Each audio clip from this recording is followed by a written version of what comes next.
Serigne Abdoulahad Baké, 1968 à 1989. En 1914, naquit à Diourbel Cheikh Abdoulahad, celui qui allait devenir le troisième calife général des Mourides, Cheikh Ahmadou Bamba, prenant à témoin ses plus proches disciples déclara « Priez pour lui afin qu'Allah lui accorde longue vie car, en lui, je place un espoir immense. » Nous ne sommes donc pas surpris que Baye Lahad, comme l'a respectueusement surnommé la communauté mouride, ait laissé dans le cœur des Mourides, plus de 10 ans après sa disparition, un renom, une popularité et un charisme, que rien n'a entamé, à la mesure des espoirs de son illustre père et maître. Une opinion très répandue est que, si le Coran pouvait s'incarner sous une figure humaine, il aurait, à coup sûr, emprunté les traits de Serigne Abdoulahad. Autant le Coran est la vérité suprême, autant Baye Lahad avait élevé au rang de sacerdoce, la pratique de la vérité. L'imaginaire populaire a gardé de lui, le souvenir d'un homme sobre, dans sa gestuelle, et dans sa vêture, très convivial dans sa courtoisie, et sa serviabilité envers son prochain, mais opiniâtrement arc-bouté sur la vérité. Il était connu que, personne, pût-il s'agir de la plus haute autorité, qu'on puisse imaginer ou du parent le plus proche, ne saurait trouver grâce auprès de lui, ou compréhension protectrice, s'il est dans le tort. D'ailleurs, n'est-ce pas lui qui, dans un sermon mémorable, a donné le ton en affirmant qu'un musulman doit se retrancher opiniâtrement, dans la vérité, et dans la circonstance, considérer comme de nulle différence, le fait de vivre dans la chaude, et agréable sécurité d'un environnement, qui partage ses convictions, et celui d'être en but à l'amertume de l'hostilité des détracteurs. Ce qui est déterminant, c'est que la constance dans ce qui juste engendrera, pour lui ce qu'il y a de meilleur. Si par sa constance dans le service de Dieu, un croyant réussit à gagner l'agrément divin, nulle entreprise humaine, nulle coalition, fût-elle dotée des moyens les plus sophistiqués, ne saurait lui causer le moindre préjudice. Par contre, rien ne peut préserver une créature de la sanction divine si elle a le malheur d'avoir contrevenu à la loi. Pas même l'approbation humaine la plus unanime, encore moins les témoignages, les plus élogieux de ses semblables. Cet homme, de l'étoffe rarissime dont les témoins, véridiques d'Allah sont faits, a assimilé le Coran et les sciences religieuses collatérales, très tôt, sous la férule de son oncle Serigne Aimsatou Diakhaté, frère de sa sainte mère, la vertueuse Sokhna Mariama Diakhaté, qui aura aussi le bonheur d'être la mère de Serigne Souhaïbou Mbacké, cet autre preux chevalier de l'islam. De l'œuvre de son vénéré père, il a une connaissance si pointue, une considération si profonde, que sa vie est la parfaite illustration des enseignements qu'elle véhicule. Façon énergique au sévice de ces conférenciers publics, appelés Dewan 4, ces marchands d'illusions fondaient leur subsistance sur l'exploitation de la crédulité populaire. Par leurs discours pernicieux, ils forçaient la générosité du talibé, moyen en lui faisant miroiter l'accès facile au paradis, même en tordant allègrement le cou au principe de l'islam pourvu seulement qu'on fasse acte d'allégeance à Serigne Touba. À l'évidence, Serigne Abdoulahad ne pouvait permettre que puisse prospérer une telle supercherie, au demeurant très préjudiciable à l'image du mouridisme et de la communauté elle-même. On comprend que tous ces discours soient l'occasion de réaffirmer au passage, haut et fort, l'authenticité du message de Serigne Touba, qui n'est autre que l'orthodoxie musulmane dans le sillage de l'Elou Muhammad sallallahu alayhi wa sallam. L'on n'est point surpris de la récurrence dans ces discours, des références à la vérité telles que le Coran les énonce. Nous nous souvenons par exemple que, pour rétablir l'ordre à propos de l'utilisation, qui était faite par certains de la grande mosquée, sa base argumentaire a été cette citation du Coran. Wa'ixul jakol akuwazaakal batilu inal batila kana zaukan.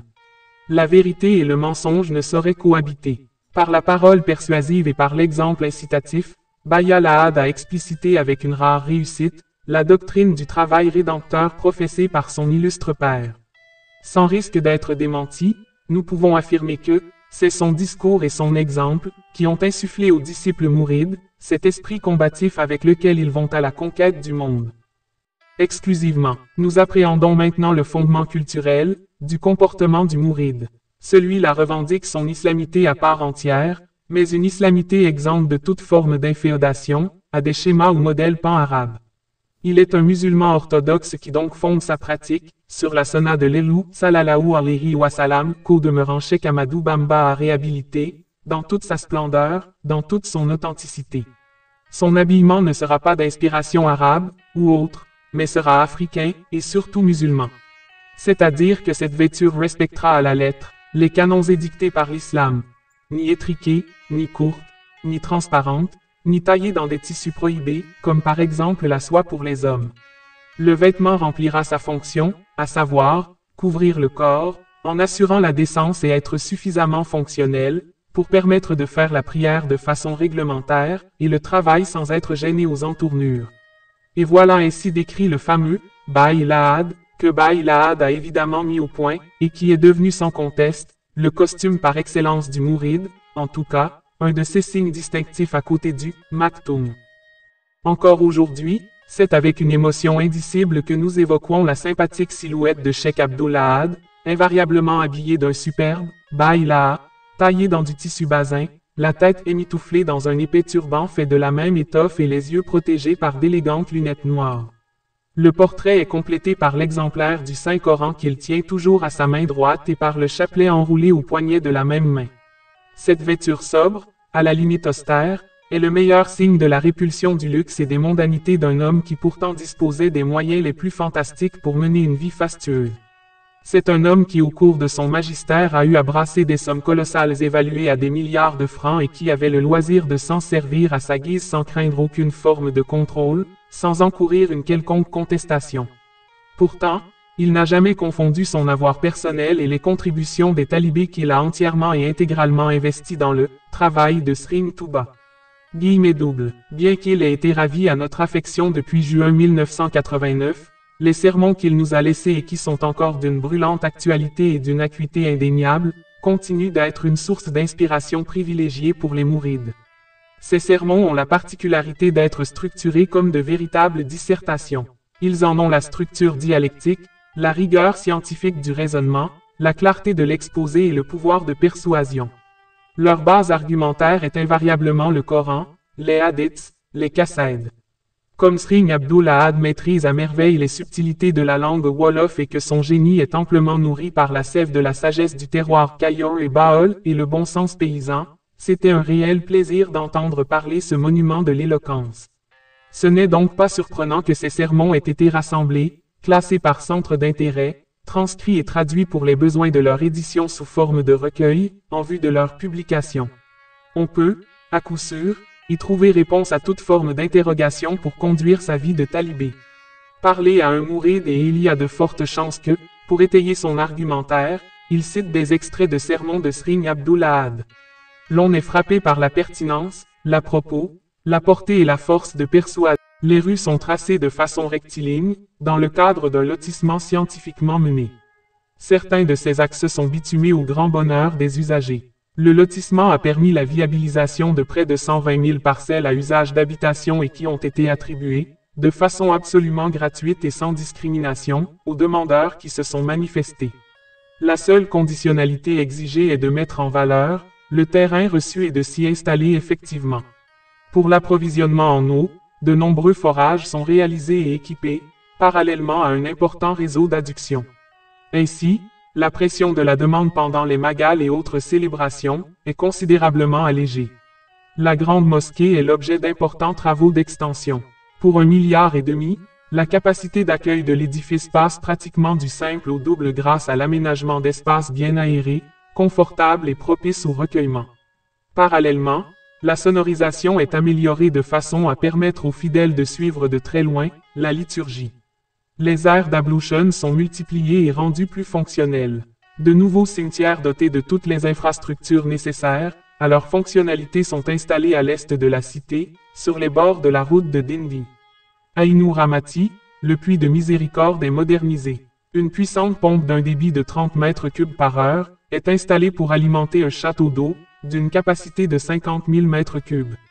Pour l'usage des pèlerins, 28 robinets sont posés. Ce nombre n'est pas innocent, il symbolise la somme arithmétique des valeurs de chacun, des caractères arabes qui servent à écrire tout bas. Pour comprendre cet aspect de la question, sachez qu'en arabe chaque lettre de l'alphabet est associée à un nombre qui représente sa valeur, de telle sorte la somme des valeurs, des lettres qui composent un mot a une valeur indicative, quant à l'appréciation du poids mystique, de la réalité décrite par ce mot. 28 est donc le chiffre de Touba et on le retrouve très souvent, dans le traitement de beaucoup de questions, touchant à la vie de la cité. Pour abriter les écrits du cheikh et les trésors inestimables que constituent les nombreux exemplaires du Coran, dont la ville dispose et dont la richesse est faite de la diversité de leur origine, comme la grande variété de leur style de calligraphie, Srin Abdul Ahad a érigé, à l'est de la grande mosquée, une superbe bibliothèque équipée de moyens sophistiqués, de reprographie et d'une imprimerie ultra-moderne. Un conservateur de très haut niveau gère ce précieux patrimoine, qui compte des ouvrages venus de tous les coins du monde musulman, sans parler des écrits des grands chéhers du mouridisme. C'est en hommage à son amour avéré pour les livres et le Coran, en particulier, que ce haut lieu a été choisi pour abriter son mausolée. L'imposante résidence Cheikhoul Kadim, à l'ouest de la mosquée, est en principe la résidence de fonction du calife. En tout cas, il abrite les cérémonies officielles lors des grandes célébrations. La grande université islamique, qui se situe au croisement de la rocade dénommée 70 et la route de Darou Kafur, face au quartier Touba Madiana, fait la fierté du monde musulman noir. L'esplanade de la grande mosquée, qui abrite les prières des jours de Korité et de Tabaski, a été rénovée et dotée des équipements nécessaires à la fonction qui lui est dévolue. Le marché central est modernisé et doté des installations adéquates. Ce marché, dénommé Okaz, a acquis un grand renom dans la sous-région. La ville est pourvue d'un hôpital et d'autres centres de santé pour soulager les populations. La construction d'une gare routière a mis en partie fin à une certaine anarchie dans le secteur du transport interurbain. Pour la sécurité publique et pour lutter contre la délinquance, un poste de gendarmerie est implanté. En effet, victime de sa réputation de ville-refuge, Touba était devenu le sanctuaire de tous les malfrats, en rupture de ban et des trafiquants de tout acabit. Srin Abdul Ahad allait y mettre bon ordre. Viscéralement attaché à la sauvegarde de l'héritage, placé sous sa responsabilité, Bail Ahad a entrepris une croisade impitoyable contre les vices, qui avaient commencé à gangrener la ville sainte. Ainsi, une guerre sans merci est livrée aux contrebandiers, aux trafiquants et aux consommateurs des drogues, à l'alcool, au tabac, bref, à tous les marchands de mort, qui attisent par leurs méfaits les foyers de la délinquance, ces vecteurs qui mènent infailliblement à la damnation éternelle. Nous lui devons le fait que Touba ait donné corps au slogan « Ville sans tabac », en référence à cette journée mondiale sans tabac qui, chaque année, voit la communauté internationale demander aux hommes de bien vouloir s'abstenir d'user de tabac le temps d'une journée. L'on ne saurait clôturer ce chapitre, loin d'être exhaustif, des réalisations de Bail Ahad sans évoquer au passage la densification du réseau téléphonique et de l'électrification de la ville. C'est avec lui qu'a commencé le processus, qui allait valoir à l'agglomération de Touba l'honneur d'être déclarée cité modèle et surtout d'être reconnue comme la seule ville, sans bidonville du monde. Incontestablement, Bail Ahad a laissé une empreinte indélébile dans la ville de Touba, tout comme dans le cœur des Mourides.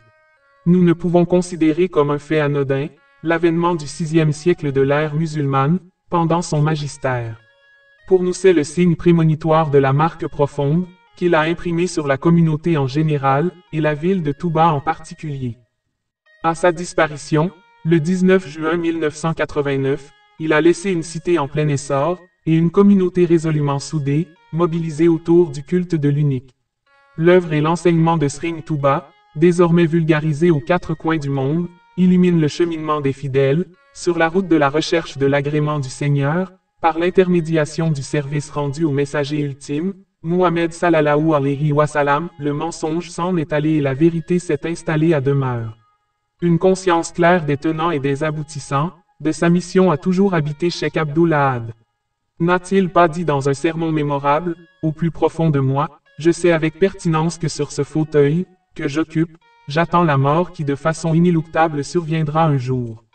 Et, un individu sensé, qui donc sait pertinemment que, cette mort est une fatalité, ne peut pas avoir le loisir de nourrir des intentions mauvaises ou de commettre des actes répréhensibles. Il ne doit surtout, ni les commandités ni les cautionneurs. Guillemets doubles. Nul doute que son maître se félicite d'avoir investi ses espoirs dans ce grand héros de l'islam. Nous sommes persuadés qu'au paradis où il a rejoint le cheikh, l'Elou, PSL, lui fait fête en raison du travail colossal qu'il a accompli pour le triomphe de la vérité. Quant à nous, le meilleur hommage que nous pouvons lui rendre, la preuve la plus éclatante de notre reconnaissance à son endroit, ce sera de faire nôtre ces propos que voici. Il faut que chacun d'entre vous sache que ma résolution est la suivante. je choisirai de me taire de sorte que vous n'entendiez plus ma voix, plutôt que de vous tenir un discours qui, après analyse de votre part, ne débouche pas sur votre profit ici-bas ou sur votre salut dans l'au-delà.